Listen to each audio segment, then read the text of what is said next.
Vidarbha news Marathi, सकारात्मकतेचा शिलेदार। परभणी येथील 10 डिसेंबरला संविधानाची विटंबना करणाऱ्या सोपान पवार याच्यावर देशद्रोहाचा खटला दाखल करून त्याला फाशीची शिक्षा व्हावी। संविधान विटंबनाच्या निषेधार्थ मोर्चा काढणाऱ्या भीमसैनिक सोमनाथ सूर्यवंशी यांना पोलिसांनी बेदम मारहाण केल्याने त्यांचा मृत्यू झाला। त्यामुळे सोमनाथ सूर्यवंशी यांना अटक करणाऱ्या आणि बेदम मारहाण करणाऱ्या पोलिसांवर खुनाचा खटले दाखल करून त्यांना त्वरित निलंबित करण्यात यावे। परभणी येथील भीमसैनिकांवर शासनाने जे गुन्हे दाखल केले ते त्वरित वापस घेण्यात यावे। मृतक सोमनाथ सूर्यवंशी यांच्या कुटुंबियांना शासनाने त्वरित मदत करून त्यांच्या कुटुंबातील एका व्यक्तीला शासकीय नोकरीत सामावून घ्यावे। या मागणीसाठी दिग्रस शहरातील भीमसैनिकांनी महामानव डॉक्टर बाबासाहेब आंबेडकर यांच्या पुतळ्याजवळून अभूतपूर्व विशाल समुदायाच्या उपस्थितीत परभणी हत्याकांड जाहीर तीव्र निषेध मोर्चा आज बुधवार 18 डिसेंबर रोजी दुपारी 12 वाजता दिग्रस शहरातील मुख्य रस्त्यांनी मार्गक्रमण करीत गगनभेदी नाऱ्यांनी परिसर दणाणून गेला होता। असा अभूतपूर्व विशाल भव्य मोर्चा काढण्यात आला। या घटनेच्या निषेधाचे व मागणीचे निवेदन तहसीलदार मयूर राऊत यांच्यामार्फत महामहिम राष्ट्रपती नवीन दिल्ली, राज्यपाल महाराष्ट्र राज्य मुंबई, जिल्हाधिकारी यवतमाळ, जिल्हाधिकारी परभणी, जिल्हा पोलीस अधीक्षक यवतमाळ व जिल्हा पोलीस अधीक्षक परभणी यांना देण्यात आले। भारतीय संविधानाचा डॉक्टर बाबासाहेब आंबेडकरांचा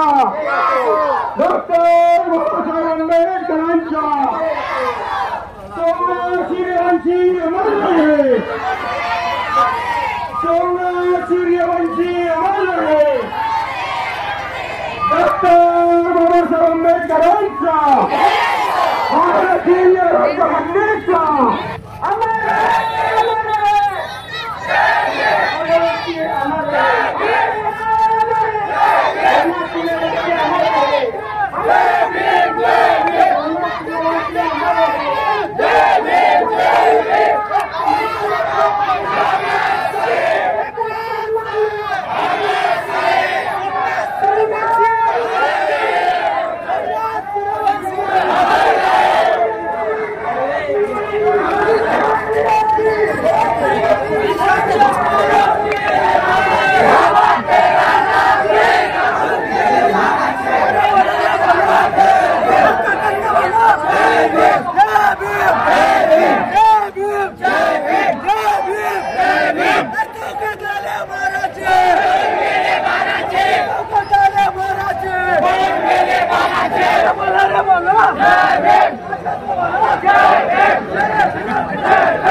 काय विषय नाही ना भाऊ।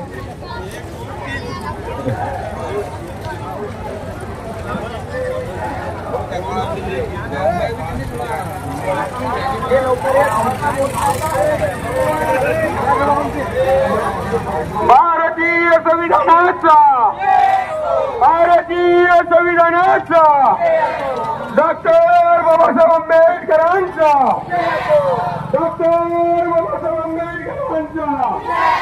भारतीय संविधानाचा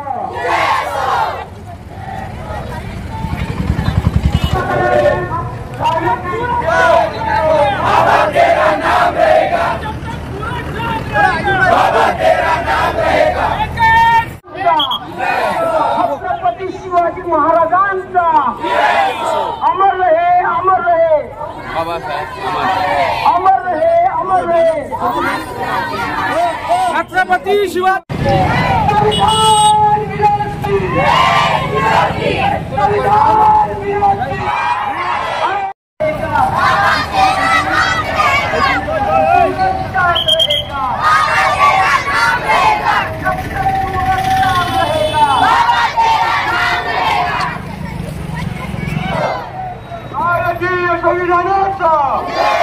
भारतीय संविधानाचा डॉक्टर बाबासाहेब आंबेडकरांचा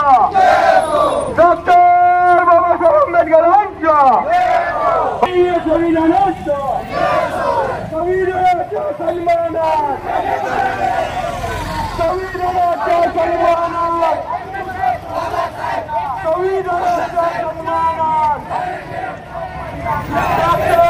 डिसेंबर रोजी परभणी येथे डॉक्टर बाबासाहेब आंबेडकरांनी लिहिलेल्या संविधानाची प्रतिकृती तोडण्यात आली आणि त्याला नाव देण्यात आलं माथे फिरू. ज्या वेळेस या देशात बाबासाहेबांची विटंबना होते, त्यांच्या मूर्तीची विटंबना होते, त्यावेळेस त्या माथे फिरू किंवा पागल असं संबोधले जाते. परंतु त्या माथे फिरूला कुठं घाव घालायचा, कोणाची मोडतोड करायची हे कसं माहीत होते. आणि म्हणून आम्हाला माहित आहे, आताच विधानसभेच्या निवडणुका झाल्या, मुख्यमंत्री भाजपाचे झाले आणि इथं दंगल झाली. परभणीला जी दंगल झाली त्या दंगलमध्ये त्या सोपान पवारला पकडलं. ज्यानं संविधानाची प्रतिकृती तोडली त्या सोपान पवार नावाच्या माणसाला पकडलं. त्याला आंबेडकरी जनतेने आंबेडकरी समाजाचा जसा चोप असतो तसा चोप दिला, पण मरू दिलं नाही. आम्ही संविधान प्रेमी आहोत आणि म्हणून आम्ही त्याला मरू दिलं नाही. परंतु नंतर शासनाच्या गुप्त आदेशानुसार आमच्या घराघरात जाऊन आमच्या बायांना, आमच्या कार्यकर्त्यांना मारण्यात आलं गोविंद ऑपरेशनच्या नावाखाली. आणि त्याचा व्हिडिओ घेत होता LLB थर्ड इयरचा वडार समाजाचा सोमनाथ सूर्यवंशी. त्या सोमनाथ सूर्यवंशीचा व्हिडिओ घेत असताना पोलिसांनी बघितलं आणि दिनांक 12 रोजी त्याला घरातून उचललं आणि त्याला इतकं मारलं आपण बघितलं असं सोशल मीडियावर. आणि नंतर तो मरते की काय म्हणून त्याला ताबडतोब न्यायालयात रवानगी केली आणि दिनांक 16ला त्याचा मृत्यू झाला. न्यायालयीन कोठडीमध्ये मृत्यू झाला.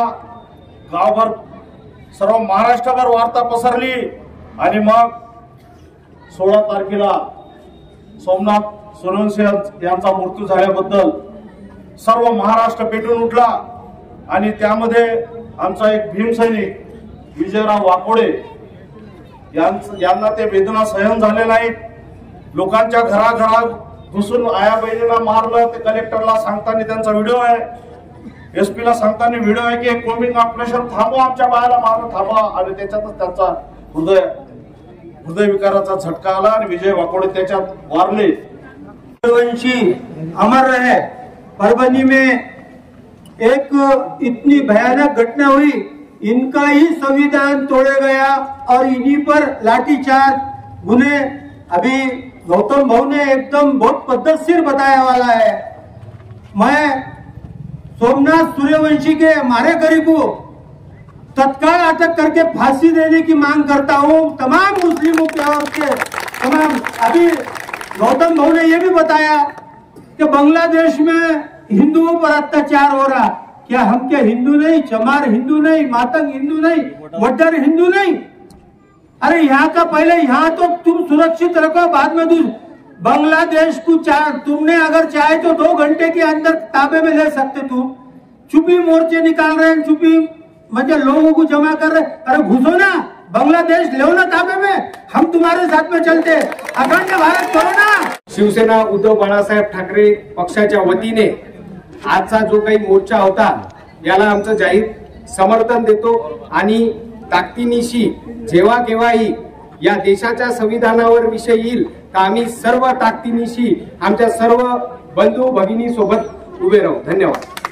है तो हो जाते हैं बदनाम, वो कत्ल भी करते हैं तो उनका चर्चा तक नहीं होता.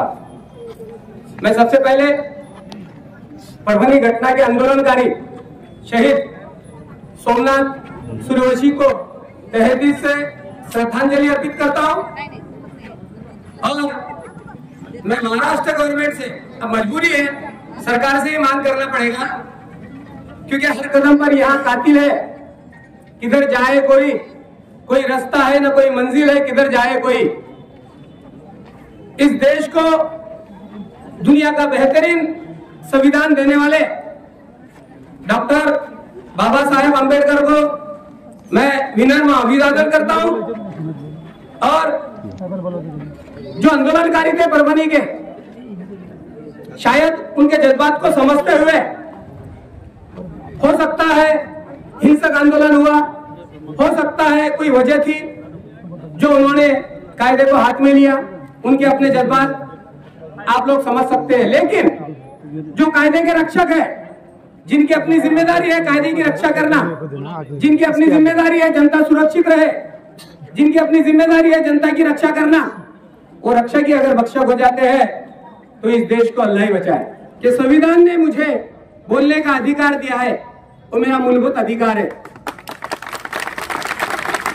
पत्रकार भाइयों को अगर कहीं, चाहे पुलिस स्टेशन ही क्यों ना हो, वीडियो शूटिंग लेने से रोका जाए, हमारे पत्रकार भाई ये कहेंगे कि संविधान ने मुझे अधिकार दिया है कि मैं किसी भी जगह जाकर अन्याय के खिलाफ वीडियो शूटिंग ले सकता हूं, अन्याय के खिलाफ लड़ सकता हूं। कि जब जब भी संविधान को ठेस पहुंचेगी, हम पूरे भारतीय नागरिक बनकर, एक विशेष समाज ही नहीं, सारे भारतीय नागरिक बनकर रास्ते पर उतरेंगे और इस संविधान प्रेमी के साथ, उस संविधान के सम्मान के साथ हम संविधान की रक्षा करेंगे। सर्वप्रथम मी दिग्रस तालुका वकील संघटनेच्या सचिव या नात्याने शहीद सोमनाथ सूर्यवंशी या संघटनेच्या वतीने भावपूर्ण श्रद्धांजली अर्पण करतो। तसेच संविधानाचा झालेला अपमान हा संपूर्ण देशाचा अपमान आहे, हा बाबासाहेबांचा अपमान आहे आणि याचा संविधानाचा अपमान करणाऱ्या अशा नराधमास कायद्याने बिलकुल शिक्षा झालीच पाहिजे। सोमनाथ सूर्यवंशी हा कायद्याचा विद्यार्थी होता आणि त्याच बाबासाहेबांच्या संविधानाला वाचा फोडण्याकरिता उद्या कोर्टामध्ये येऊन पाऊल टाकणार होता। आणि सोमनाथ सूर्यवंशी यांच्या कुटुंबाला जे सहकार्य, कायदेशीर सहकार्य लागेल ते संपूर्ण करण्यास आम्ही तयार आहोत। सर्वांनाच माहित आहे, परभणीमध्ये एक लाजिरवाणी कृत्य घडलं। डॉक्टर बाबासाहेब आंबेडकर यांच्या प्रतिमेसमोरील संविधानाची जी प्रत आहे त्याला डॅमेज करण्यात आलं। अख्खा महाराष्ट्र पेटला, गावागावातून खेड्यापाड्यातून त्याचा निषेध करण्यात आला, परंतु ते का घडलं? नुकतंच इलेक्शन झालं, त्याच्यानंतर हिंदू समाजाचा मोर्चा निघाला आणि या माणसाला बळ आलं। डॉक्टर बाबासाहेब आंबेडकरांच्या लिहिलेल्या संविधानाला डॅमेज केल्यानंतर आपणच का बरं रस्त्यावर उतरलं पाहिजे? बाकीचा समाज का बरं झोपी गेला की काय? त्यांनी का बरं संविधानासाठी बाहेर येऊ नये? संविधानामध्ये लिहिलेल्या प्रत्येक गोष्टीचा फायदा त्यांना घ्यावा वाटते, परंतु संविधानावर जर काही आलं तर निषेध करायला मात्र लाज वाटते। आपला समाज गेला तर काय, ते चाललेत ना, ते चाललेत, महाराज मागायत ते चाललेत, परंतु संविधानामधून जर काही घ्यायचं असलं तर समोर समोर समोर समोर करतात। परंतु आपल्या सर्व समाजाला एक गोष्ट लक्षात ठेवायची आहे, सरकारही कोणाचं असलं आणि काही असलं, आपला अधिकार घेण्यासाठी आपण सर्वप्रथम समोर असलंच पाहिजे। आपल्या माणसावर अन्याय झाला म्हणून आपण सर्वजण या ठिकाणी आलो, बरोबर आहे? सुद्धा 1 तारखेला आहे, हे विसरू नका म्हणा सरकारला। जर का आम्हाला न्याय मिळाला नाही तर चौकामध्ये मरण्यासाठी आणि मारण्यासाठी सुद्धा आम्ही तयार आहोत, ही गोष्ट सुद्धा लक्षात ठेवायला पाहिजे आणि आमच्या मागणीला पूर्तता ही झालीच पाहिजे। पण डॉक्टर बाबासाहेब आंबेडकरांचा, डॉक्टर बाबासाहेब आंबेडकरांचा, छत्रपती शिवाजी महाराजांचा, छत्रपती शिवाजी महाराजांचा, एवढं बोलून मी 2 शब्द शांत करते। घटना घडली परभणी प्रकरण, आणि हे कोणामुळे घडलं याचा एक ओरिजिनल माणूस असा आहे जो एसपी आहे, अशोक घोरबांड नावाचा। हे जेव्हा शूटिंग करत होता आपला सूर्यवंशी, तेव्हा तो एसपी घोरबांड आणि त्याच्या माणसांचे पाहिलं की ते व्हिडिओ शूटिंग करत आहे, तेव्हा त्याच्या घरात जाऊन त्याला उचलून आणलं आणि त्याला अटक करून बेदम मारहाण केली। आणि हा जो घोरबांड आहे, हा ज्या ज्या ठिकाणी जातो, ज्या ज्या जिल्ह्यात जातो, तिथं असे प्रकार होतात। तेव्हा आपली मागणी आहे की हा जो अशोक घोरबांड आहे याला निलंबित करून तात्काळ त्याची चौकशी करावी व त्याला फाशी द्यावी, अशी या मोर्चाच्या रूपाने मी मागणी करतो। निषेध मोर्चाला सर्व संविधान प्रेमी तथा आंबेडकर अनुयायी ताकदीनिशी उभे झाले आणि त्यांनी हा मोर्चा आणि दिग्रस बंद यशस्वीरित्या पार पाडला। मी सर्वांचे आभार मानतो, व्यापारी मंडळाचे सुद्धा आभार मानतो, पोलीस प्रशासनाचे सुद्धा आभार मानतो आणि आमच्या सर्व पत्रकार बांधवांचे सुद्धा आभार मानतो।